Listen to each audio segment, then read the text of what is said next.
드리면서 또 말씀을 시작하도록 하겠습니다. 할렐루야.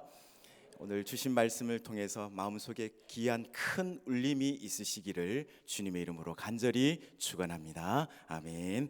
우리 함께 읽으신 말씀을 통해서 너희 부모에게 순종하라는 제목으로 함께 은혜를 나누도록 하겠습니다. 오늘 본문은 이 부모와 자녀의 관계를 규정짓는 말씀인데요.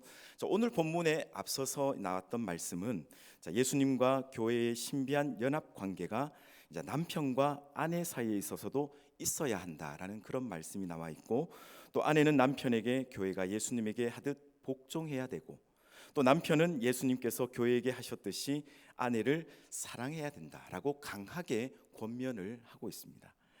그리고 이어지는 오늘 본문에서는 부모와 자녀의 관계가 어떠해야 되는지 가르쳐 주고 있는데요. 그리고 이 모든 권면은 모두 5장 21절에 그리스도를 경외함으로 피차 복종하라는 이 말씀과 연결되어 있는 것입니다. 사람과 사람 사이의 모든 관계가 바르게 정립되기 위해서는 예수님을 경외하는 그 마음이 기초되어야 한다라는 말씀인 것입니다. 그래서 오늘 본문에서도 자녀의 무조건적인 순종만을 강조하지 않고 이렇게 부모와 자녀가 서로 존중할 것을 말씀하되, 특히 자녀의 부모에 대한 순종은 주 안에서 이루어져야 됨을 말씀하고 있는 것입니다. 먼저 첫 번째로 1절 말씀에 너희 부모에게 순종하라 이렇게 말씀하고 있습니다. 자녀가 부모를 공경해야 하는 것은 성경에서뿐만 아니라 어느 사회건 시대를 초월하여 강조하는 사회 윤리입니다. 그런데 성경은 부모를 공경하되 조건을 두고 있습니다. 바로 주 안에서라는 이 전제를 덧붙이고 있는데요.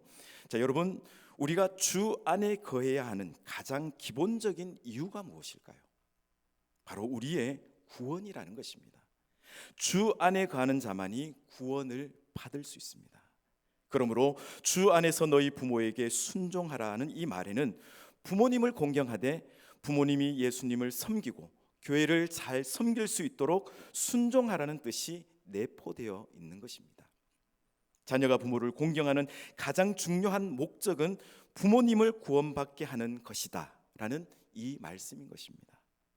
예수님께서도 이에 대하여 언급하셨는데요. 만일 부모 또는 자녀가 예수에 대한 신앙을 반대할 경우에 어떤 면에서는 그들을 버리지 않으면 안 된다고까지 말씀을 하셨습니다. 마태복음 10장 37절은 이렇게 기록하고 있는데요.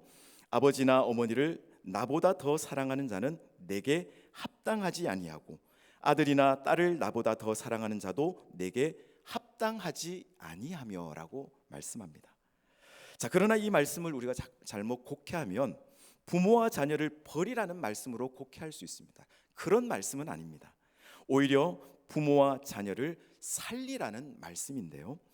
부모와 자녀가 예수님을 믿지 말라고 한다고 해서 그들의 말을 따르게 되면 우리가 구원받지 못하니 어찌하든지 부모와 자녀를 믿음의 자리로 이끌라는 이 역설적인 말씀이라는 것입니다. 이처럼 부모를 거역하고 버리는 것은 성경의 가르침이 아닙니다. 원수도 사랑하고 그들의 구원을 위해 목숨까지 버려야 할 마땅한 성도가 여러분 어찌 자기 부모님을 버릴 수 있겠습니까? 예수님께서는 십자가에 못 박혀 죽는 그 순간에도 요한에게 자신의 어머니를 봉양할 것을 부탁하셨습니다. 그리고 자신을 배척하던 형제들도 다 구원하셨는데요. 신약 성경 야고보서와 유다서를 기록한 저자가 바로 예수님의 형제들이었습니다. 그러므로 우리는 결코 부모 형제를 버려서도 포기해서도 안 되는 것입니다.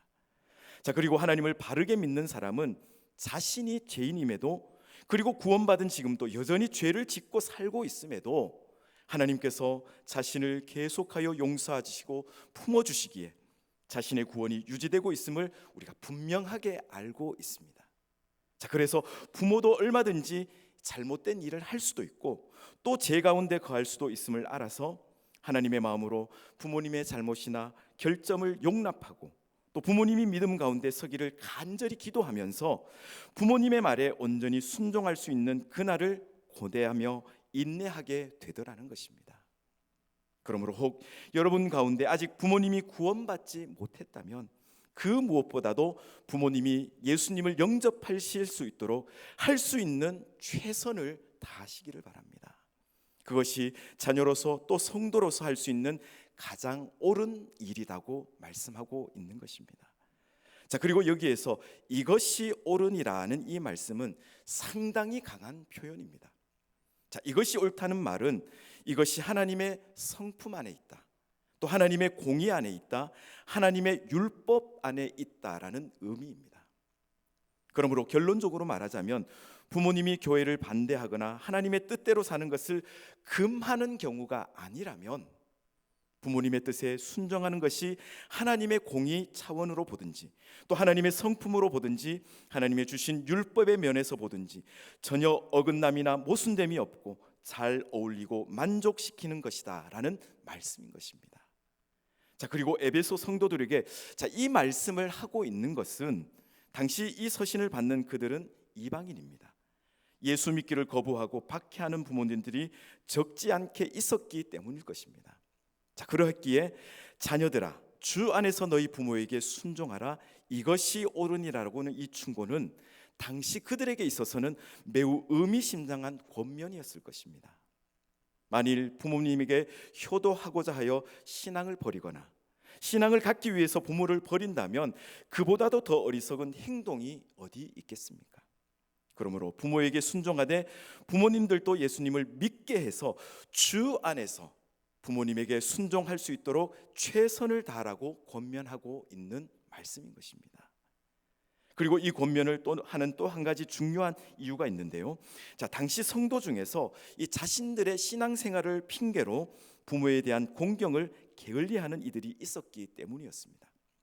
자, 예수님 당시 바리새인들이 고르반 이렇게 지칭하면서 부모 공경을 게을리했듯이 교회를 열심히 섬긴다는 구실로 부모 복양의 의무를 소홀히 하는 그런 사람들이 있었기 때문인 것입니다.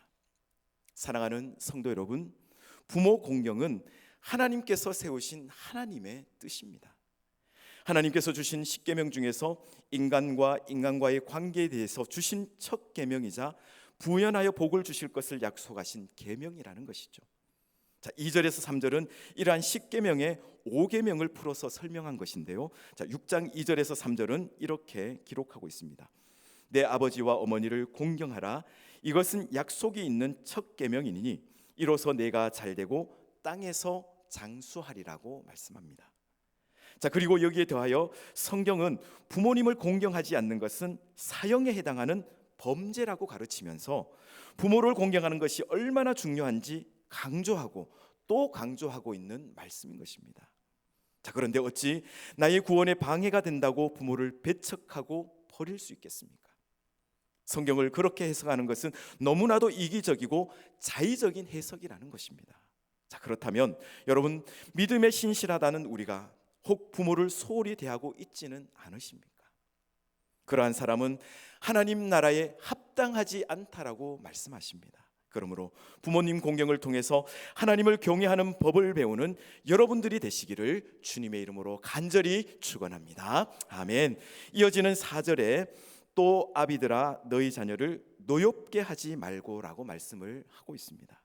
자, 여기에서 아비들은 당시에 조금 가부장적인 시대상을 반영한 것으로 지금 이 시대에 우리는 아버지가 아니라 이 말을 부모로 이렇게 해석을 해야 됩니다.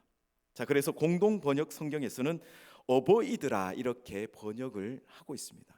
자, 그리고 노엽게라는 말은 인격적으로 무시하거나 학대하는 것을 의미하는 말씀인데요. 자, 지금은 이렇게 자녀에게 이렇게 대하면 어떻습니까? 경찰서에 잡혀갑니다. 자, 당시 자녀는 인격적인 대우를 받지 못했던 걸로 알 수 있는데요. 자, 이러한 사회 속에서 교회는 자녀의 인권을 바르게 세우는데 기여를 했던 것입니다.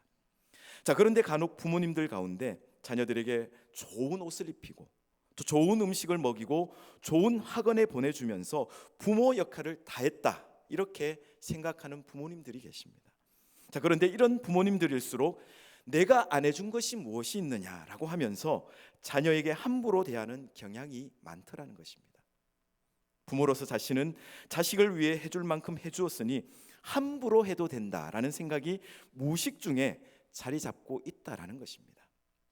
하지만 아이들이 좋은 음식 먹고 또 좋은 옷에 좋은 학원을 다닌다고 해서 그들이 만족합니까? 그것으로 인해 아이들이 건강하게 자란다고 생각을 하십니까? 무엇보다도 아이들이 건강하게 자라는 것은 부모님으로부터 인격적인 대우와 사랑을 받을 때인 것입니다. 여러분, 부잣집 아이들이라고 해서 항상 건강하고 밝게 자랍니까? 그렇지 않은 경우를 우리는 너무나도 쉽게 볼 수 있습니다. 자, 반대로 가난집 아이들이 얼마든지 밝고 건강하게 자랄 수 있더라는 것입니다. 왜냐하면 아이들은 좋은 음식, 좋은 옷, 좋은 학원이 아니라 부모로부터 사랑과 관심, 인격적인 대우를 받고 살 때에 건강하게 자라기 때문인 것입니다. 그러므로 부모님들이 자녀 교육에서 항상 우선해야 생각할 것은 아이들을 인격적으로 무시하거나 그들에게 상처를 주지 말아야 한다라는 말씀인 것입니다. 자, 요즘 입양하는 가정들이 많죠.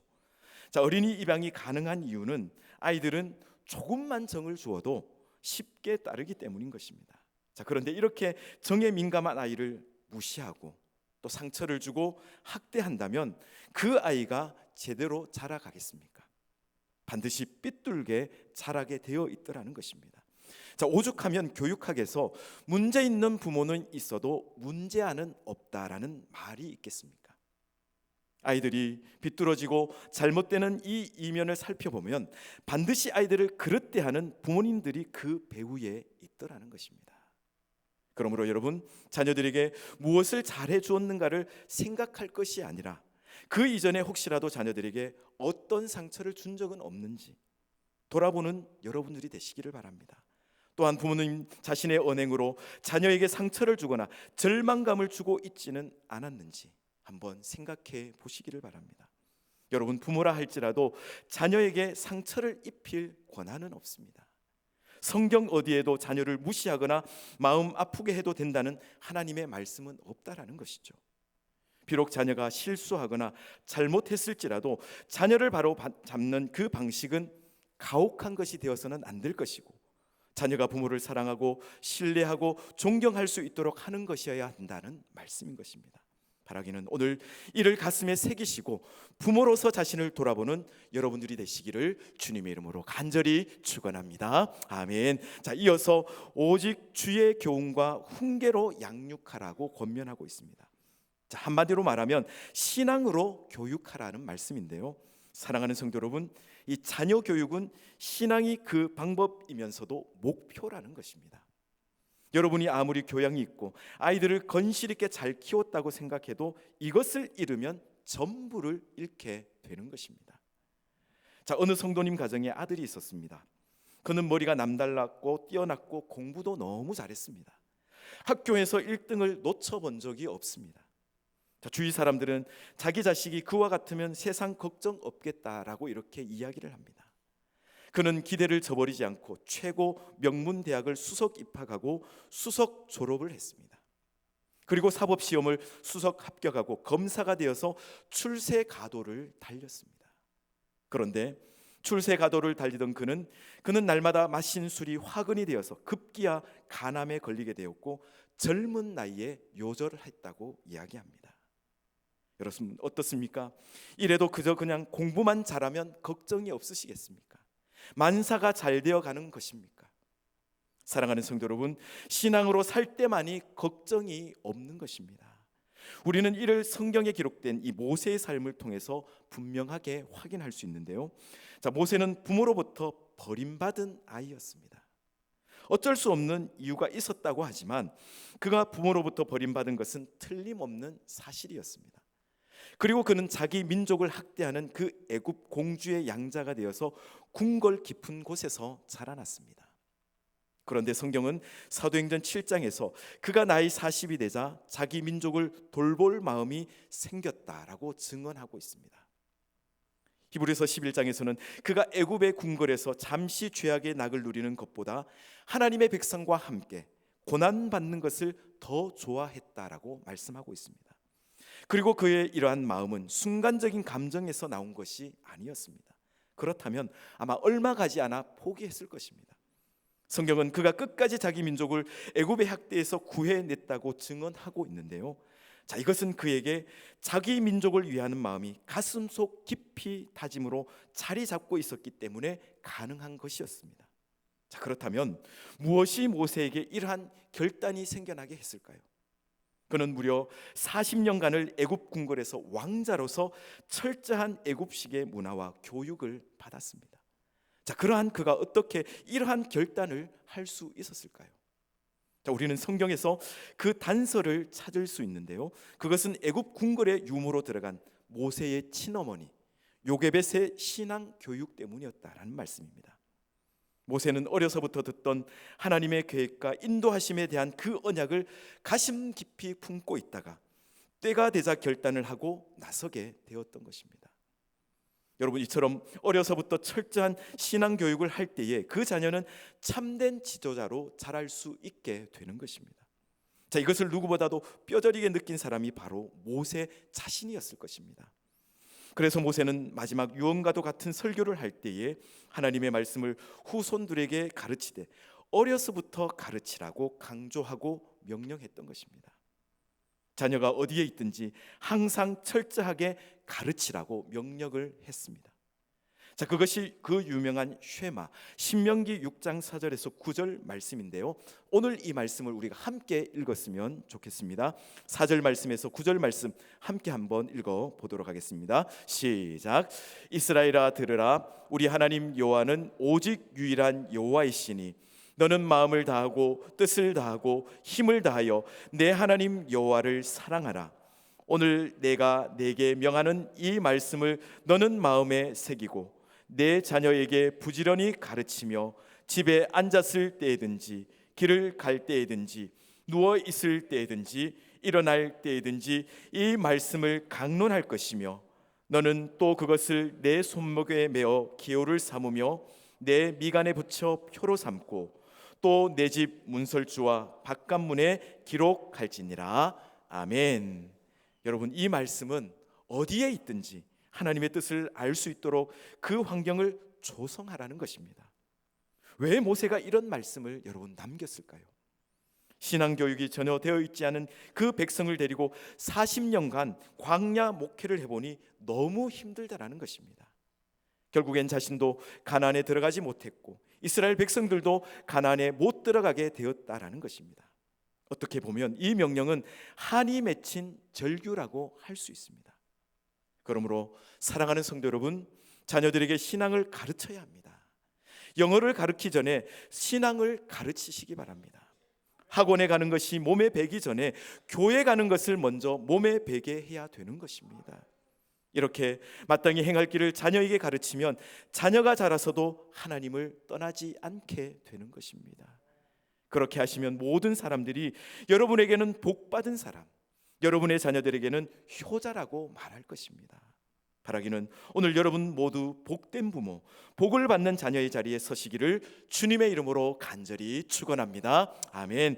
어버이 주일을 맞이해서 우리가 다시 마음에 새겨야 할 것은 부모님 공경하는 이 일은 단순한 인간적인 도리가 아니라 하나님께서 주신 분명한 명령이라는 사실입니다.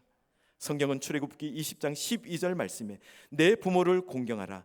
그리하면 내 하나님 여호와가 내게 준 땅에서 내 생명이 길리라고 말씀하고 있습니다. 여러분, 이것은 선택이 아닙니다. 믿음의 사람에게 주어진 순종의 자리라는 것입니다. 부모님은 완전한 분들이 아니실 수 있습니다. 때로는 이해되지 않는 모습도 있고 마음의 상처로 남아있는 기억도 여러분들에게 있을 수 있습니다. 그러나 하나님께서는 우리를 이 땅에 보내실 때에 부모님이라는 통로를 사용하셨다라는 사실입니다. 부모를 공경하는 것은 결국 나를 있게 하신 하나님의 섭리를 인정하는 믿음의 표현이라는 것입니다. 특별히 부모님이 연로해지실수록 공경은 말로만이 아니라 행동으로 나타나야 된다라는 것입니다. 전화 한 통, 안부 한마디, 함께하는 시간, 또 따뜻한 식사와 한 끼, 그리고 진심 어린 감사의 표현이 부모님의 마음에 큰 위로가 된다는 사실입니다. 살아계실 때에 사랑을 표현하지 못하고 시간이 지나서 후회하는 일이 없도록 지금 사랑하고 지금 섬겨야 되는 것입니다. 또한 영적인 부모를 공경하는 마음도 잊지 말아야 합니다. 믿음 안에서 우리를 위해서 기도해 주시고 눈물로 섬겨주신 이 분들을 기억하면서 감사하는 것도 하나님이 기뻐하는 모습이라는 것입니다. 어버이 주일을 맞아서 우리 모두가 이렇게 결단했으면 좋겠습니다. 부모님이 내게 무엇을 해주셨는가를 먼저 생각하기보다 하나님께서 내게 맡기신 부모님께 나는 어떻게 사랑을 표현하며 살고 있는가를 돌아보겠습니다. 여러분, 부모를 공경하는 가정에는 하나님의 은혜가 머물고 그 가정의 믿음은 다음 세대까지 이어지게 되는 것입니다. 말씀을 정리하겠습니다. 여러분, 부모님을 공경하는 것은 인륜의 근본 바탕입니다. 이것이 비뚤어지면 다른 것은 볼 것도 없다라는 것입니다. 인간성과 인격과 믿음도 볼 것 없다라는 것이죠. 물론 대신관계, 즉 하나님 관계가 더욱 중요하지만 부모님을 잘 공경하지 못하는 자는 하나님과의 관계는 볼 것도 없다라는 것입니다. 근본이나 기본적인 것이 안 되면 더욱 크고 중요한 것은 두말할 것이 없는 것입니다.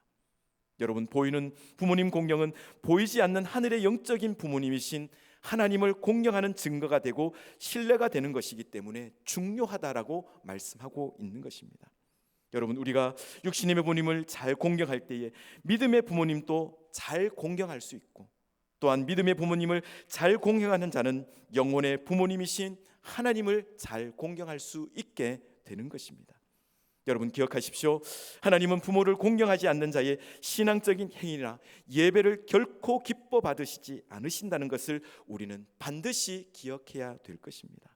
사랑하는 성도 여러분, 우리에게 주어진 이 생의 삶을 우리가 아름답게 살 수 있는 방법은 하나님을 의지하고 살아가는 삶, 그 근본은 바로 부모님 공경에 있다는 사실을 여러분 반드시 기억하셔서 오늘 부모님들에게 키워주셔서 감사합니다, 사랑합니다 고백하는 복된 어버이 주일 되시기를 주님의 이름으로 간절히 축원합니다.